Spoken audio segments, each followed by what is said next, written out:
How do I focus on winning? I mean, look, you know me a little bit. I'm a very competitive person. I want to win.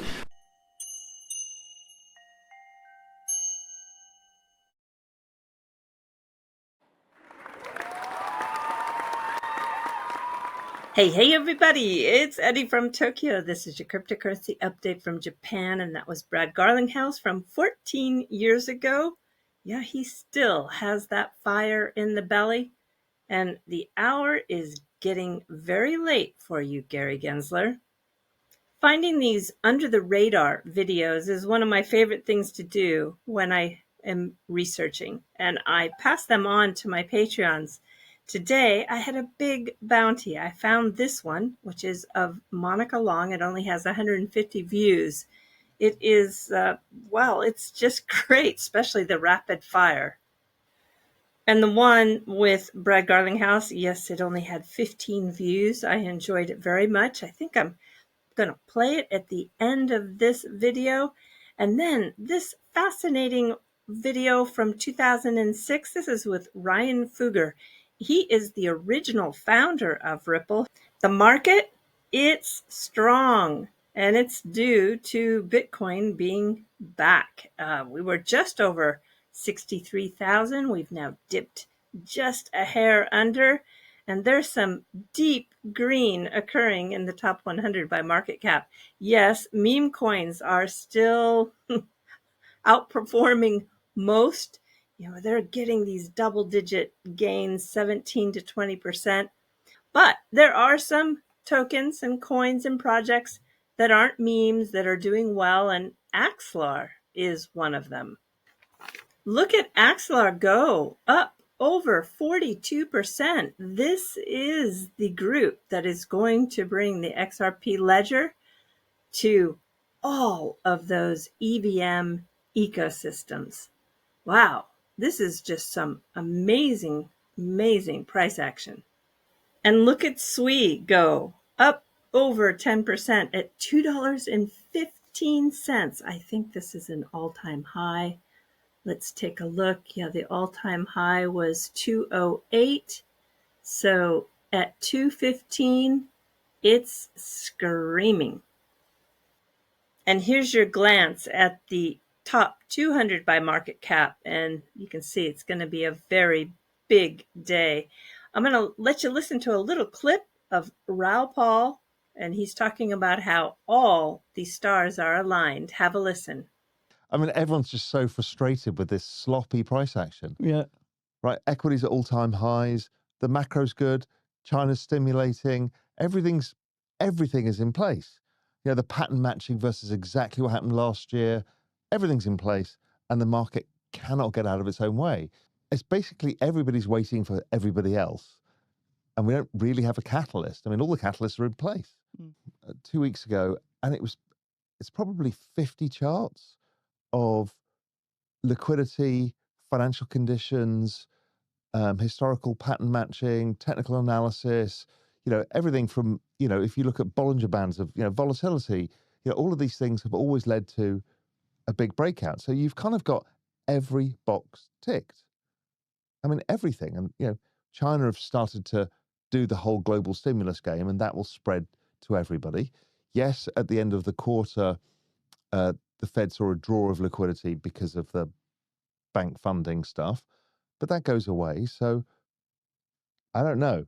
Right, because we've been waiting for this breakout. We've been waiting for this rally for a while now. Right, October's here. It's still. Remember, by the way, the pattern match versus last year is 1 for 1. It was identical. So when does We've it all start? forgotten that last year, because last year finished really well. We were like, yeah, last year was great. Good year, guys. We forgot that it went from March till October in this sideways range, identical. What was the date that it started rallying? It was like this week or last week. That's what I'm saying. Right. Every comparison I look at is like, come on, guys. I was looking. If you'd like to give a final push to John Deaton, even if you don't live in Massachusetts, you can do that and make a difference. His campaign organizer, Dan Hickey, tells me that you can be effective with the Campaign Sidekick app that they've built. So you can volunteer from anywhere. I'll put the link to this in the description of this video and help him defeat Elizabeth Warren. Yeah, John needs everyone to join the team right now. Well, we had some big surprising news coming out of Citi. They have launched their new token, and it's with payments for their customers. It's going to be always on for cross-border liquidity, 24/7. It's their private blockchain, and the clients will not be required to hold or manage the tokens to access the services. This is the largest proprietary network with banking licenses with over 90 countries. Apex Crypto replied and said, "It sounds like a walled garden." Yep, it sure is, just like JP Morgan Coin. And RippleNet is also a walled garden. It is for their members only. In life, as well as in DeFi, there are friends and enemies that make your life easier or harder. If you follow certain guidelines or rules, you usually increase your chance of happiness in life or profit, if we talk about AMMs. Yes, that was Krypton Rider, and he's got a new XRPL DeFi series video. I love this guy's work, and it is free. So anybody who is charging you for this kind of information, I want to point to a quality free source. Okay, I've got a trigger warning, and it is about Tether. It's really not totally about Tether. It's about stablecoins in general. A very good documentary just released. It's about an hour long. It's something you want to watch. But what I have really come to understand is how important stablecoins are going to be to the entire population around the world. And I'm going to play just a little bit of a clip from that documentary. The most important action of a stablecoin is when people want back their money, they should be able to. So the reserves management of Tether has to be the best in class, has to be the safest, and with the lowest risk possible. So when we get money from new issuances of USDT, we park that money for the vast majority in US Treasury. Short maturity means that 90 days or less. As of today, we have roughly $100 billion in US Treasuries. If Tether is not a country, but if we were a country, we would be around the 18th place among all the countries in terms of holdings of the US debt. You know, the US dollar is the best currency, fiat currency in the world, but it's not perfect. So gold and Bitcoin are much better. And just for fun, I'm going to let Brad Garlinghouse take you out on that video that was recorded 14 years ago. Yeah, I think the interviewer's voice is Michael Arrington. I feel 99% sure it is. But anyway, it's so interesting to be able to reflect on where he was in his journey and also how much has changed. And there's a lot of talk about AOL and Yahoo in this video. All right, everybody, do take care. Sayonara for now. Bye-bye. I have Brad Garlinghouse, the president of consumer applications at AOL. Hey, Brad. Mike, how are you? Thanks for letting me come by your office. You've been here for 6 months now, almost exactly. You started in September 2009. Wanted to ask you how things have gone over the last 6 months, look forward a little bit, and just get your opinions on other things going on in Silicon Valley. Fabulous. What is it you own at AOL? So my responsibilities here are what we call the Consumer Applications Group. It's a mixture of AOL's mobile efforts, mail, AIM, and ICQ, as well as the client bits, if you will. And that includes everything from our toolbar efforts as well as the traditional AOL client, which has close to 10 million people still using the AOL client in the United States. So there's a big overlap between what you did at Yahoo and what you're doing here at AOL. There's additional pieces you own here. Mobile, for example, is one of them. But what have you done in the last 6 months? Some of these are housekeeping items. Some of these are brand new products, including Livestream, which you released earlier this week. Yep. Can you tell me, what you've done so far and what the plan is for the future? And a couple of high-level thoughts. a minute One or is, less. a couple of quick high-level thoughts. One is, I think, at the most macro level, AOL is changing and changing dramatically. And that starts... Really? Or you say that because that's what you say? No, Because listen. I hear the same thing from Yahoo, which we'll talk about maybe later. But, Yeah, I think... AOL is changing dramatically. How? They got spun off. What's different? Really, cutting through all the bullshit, what's different? I think at the end of the day, when you completely change a management team, culture starts from the top. And the culture here, you and I walked Yahoo's around the management office. team has completely changed. You and I walked around this office, and I think we'd both observe and agree that this is a very different place. It feels different. If you go to our offices in New York, it feels different. We used to have... So morale is high, is what you're saying. There's a real Morale is feeling here that improved. you're doing something important. Yes. Which wasn't at AOL. A year or two ago at AOL, there wasn't that feeling. I think there's a fundamental belief that we can win. And there's a fundamental belief that we are better poised today in a comfort and tolerance for taking risk, for focusing on the consumer experience. And I think, over time, AOL increasingly was focused on let's just do more to monetize. I don't have the history and understand exactly how those things came to pass, whether that was Time Warner pressure or what have you. But you see a company stepping back, and one of the things we did 2 months into my tenure is we did a refresh of AOL Mail. We took 65% of the ad units in AOL Mail out. That's a big change. It impacts the user experience, and it's a commitment to the consumer experience that I think has changed. And that's part of the culture. Have you been able to measure the impact of that since then? You absolutely can tell. And it's partly in just customer satisfaction, but it's partly increased registrations. People are, as people start to hear how AOL is changing and how the products are changing, they step back and they say, this isn't what I expected from AOL. How many people use AOL Mail? I think ComScore would say somewhere around the 25 to 30 million number, 32 million, I think ComScore says. Okay, so, what else have you done? What was that, Project Hygiene? We talked about that earlier. Project Hygiene, very much. How do we clean up some of the basics of what we're doing? But you also haven't been shy about integrating with other third-party services. You integrated Facebook directly into AIM a month ago, a few weeks ago. And then the live stream, which you wrote about, is an aggregator and publisher to social networks. You're seeing more of that? Well, one of the things that I think is part of the change at AOL is a understanding and focus about what we are and what we are not. AOL isn't confused about the idea that, hey, we're trying to be a social network. We're not. We're trying to create more social experiences by partnering with players who are very, very good at what they do. I don't think all of our competitors have gotten that same message that, hey, there's some very powerful and very, very good at what they do players in, particularly Facebook. And I think we take a point of view as evidenced through AIM that, great, how do we partner with Facebook? How do we help Facebook, and how does that help AIM, and how does that help the user?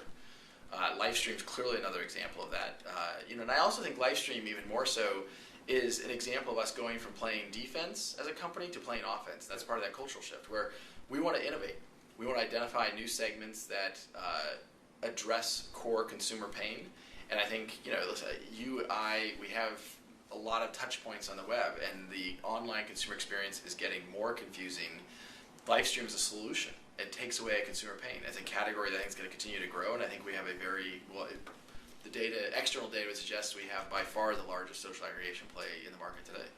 If you take away AOL's dial-up business, which is still, I think it's decreasing a third a year, but it's still $700 million a year in free cash, right? Something like that. AOL isn't today a profitable entity. You talked about winning earlier.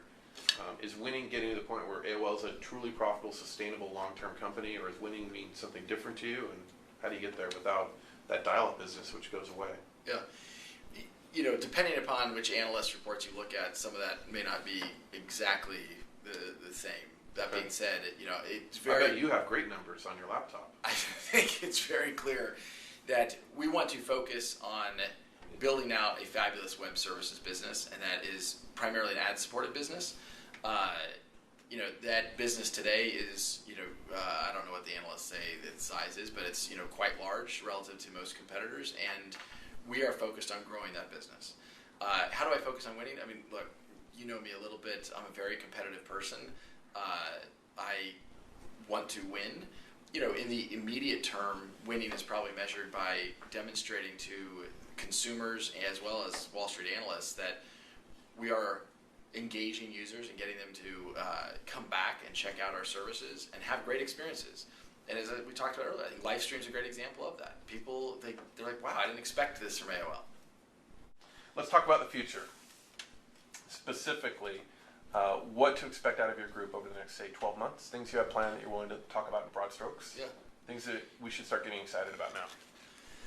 Yeah, the first one I would highlight is we are clearly reinvesting in AOL Mail.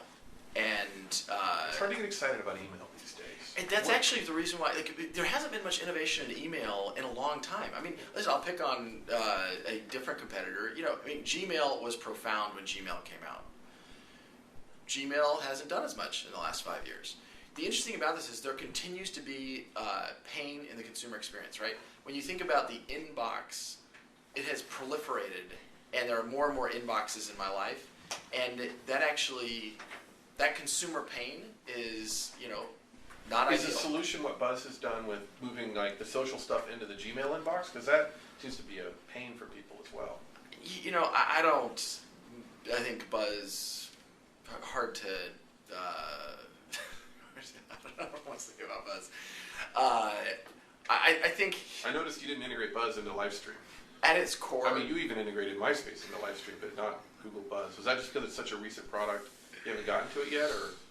At its core, email is definitely, I think, there remain opportunities to innovate around email. And if you can deliver fabulous experiences... What's an easy, big thing to do to make email incrementally better, substantially better? I do think that there are opportunities around inbox aggregation that have not been well executed upon in the industry. Aggregation of Facebook inbox. What other inbox? You try AIM. I mean, how many inboxes do you have in your life? You have a Facebook inbox. You have a LinkedIn inbox. You have a Twitter inbox. Text messaging. All SMS. These are still. I mean, granted, these are things that the industry's been talking about for 15 or 20 years in unified messaging, and so I'm intentionally not saying, hey, we need a better unified messaging experience. My point is more to say when people talk about. There's a very funny Wall Street Journal article within the last 6 months, since I've been here at AOL, talking about how the kind of the death of email. The rumors of its demise have definitely been exaggerated. The most humorous part of that Wall Street Journal article was it concluded with, want to reach this reporter, email her at, and it said that, social networks are now larger than email. Every social network I know of requires an email address to log in. There's actually data amongst the people, Nielsen did some very interesting research about the heaviest social networking users are actually using email more now, in part because so much of the activity around social networks ends up in your email box. So do you think by the end of this year, we're in 2010, do you think by the end of this year we'll see substantial products being released around mail that may convince people like me to use AOL Mail as their mail provider? I think... Or is it a longer time frame to get there? No, I would... Because, for instance, let me before you answer, Oddpost, right? You bought Oddpost at Yahoo. It was such a game changer. Is there something, whether you acquire or build, that you think can be a game changer this year for AOL Mail? I think yes. I think that my goal this year for AOL Mail is for people to take another look, and for people to come back and say, "Interesting. I'm impressed. This is from AOL." We've started to demonstrate some of that with the AIM Facebook announcement. We started to demonstrate that with the Livestream announcement. And I think we can continue to do that, not just within mail, but across a number of things we're delivering at AOL. Mobile, a number of interesting things going on that I think at the end of this year, if the world steps back and says, this new management team actually is living up to its expectations, I'll be very happy. So before you joined AOL, you were briefly at Silver Lake Partners. Yes. What were you, an advisor? Were you thinking of joining full time? I was technically called a senior advisor. A lot of private equity firms don't do EIR programs per se, but it's effectively an EIR.